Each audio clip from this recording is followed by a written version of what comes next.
انسان اپنی روزمرہ کی زندگی میں دوڑ و دھوپ میں لگا رہتا ہے، اس لیے کہ اپنی آمدنی میں اضافہ ہو، جس سے اپنے خاندان کو صحت مند رکھنے کے لیے کیا کچھ نہیں کھلاتا۔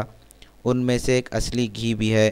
والدین اپنے نونہالوں کو بھی زیادہ استعمال کرواتے ہیں۔ اصلی گھی کی جگہ نقلی استعمال کیا جائے تو جان لیوا ثابت ہو سکتا ہے۔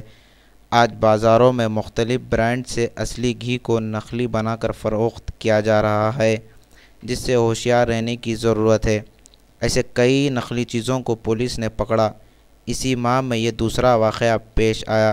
کمشنر ٹاسک فورس نے ایک اطلاع پر گڈی ملکا پور مارکیٹ سے غیر قانونی طور سے چلائے جا رہے اصلی گھی کے نقلی کاروبار کو پکڑا۔ دو راجستھانی نوجوان راجیش اور گوپال، جو حیدرآباد میں 8 سال سے مقیم ہیں، انہیں گرفتار کر لیا۔ ان کے قبضے سے 845 لیٹر نقلی گھی کو برآمد کر لیا، جو 1 ماہ سے چلایا جا رہا تھا۔ یہاں پر دوسرے مقامات سے آ کر ان نقلی چیزوں کو فروخت کیا جا رہا ہے، جو 1 ماہ سے جاری تھا۔ کمشنر ٹاسک فورس نے ان دو نوجوانوں کے ساتھ نقلی گھی کو ضبط کر کے پولیس کے حوالے کر دیا۔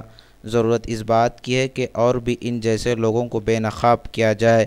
اتنی محنت سے کمایا ہوا پیسہ صحیح غذا میں استعمال ہو، نہ کہ نقلی چیزوں کے لیے۔